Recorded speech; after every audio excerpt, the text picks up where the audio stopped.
Let us make you comfortable because your contribution is not measurable. You really stretched the imagination of Kampala. Everybody was waiting, what is Muto going to report? Like your editor has just said, I'm going to raise 10 million shillings, you send it to the village, they start the foundation, then the army will back us up and we'll finish a home house. Lastly, I am very, very happy that I have come to know the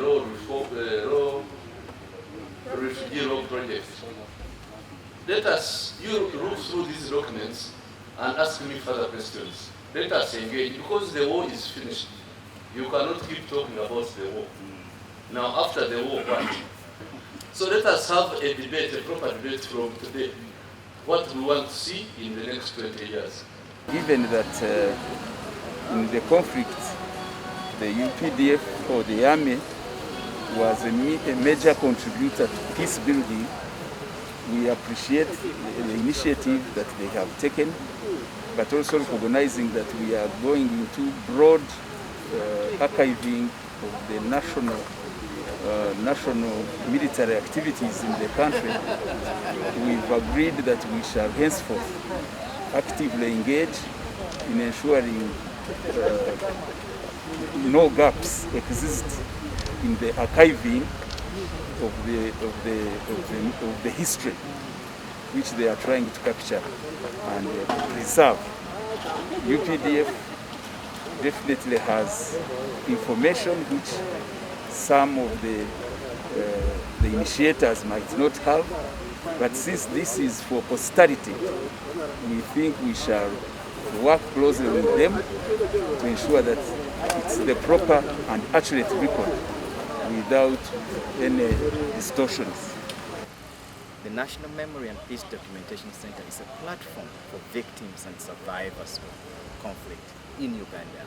It acts as a healing center for victims where they're able to share their stories to the world, able to share their stories on what they went through, the experiences they went through. So that to us as Refugee Law Project, the urge of someone sharing his or her story is part of healing in post-conflict recovery.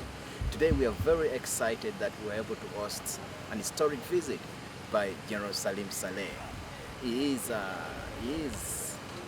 freedom fighter. He has been someone who has helped, transformed, and played his part in what we're having as relative peace in northern Uganda specifically.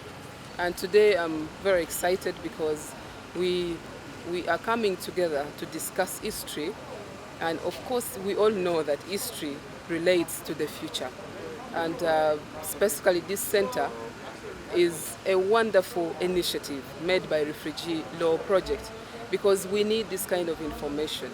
The younger generation, the youth who are around the 20s, 25, might have not experienced the gist of the matter during the war that happened in northern Uganda.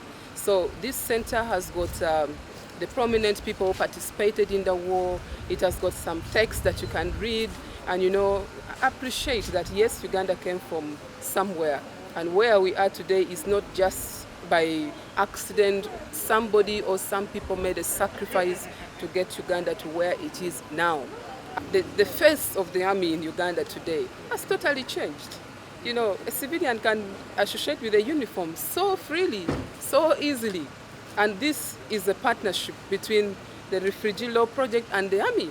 So this already shows how we have the army being brought back to the community. So I'm very excited by the engagements, and I know with having the army on board, well, of course soldiers are ideologically upright and they give their best. They're not looking at benefiting financially from anything that they do.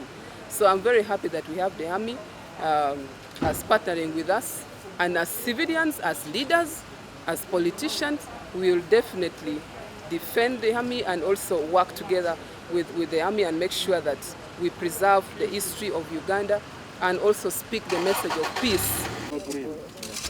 What is that?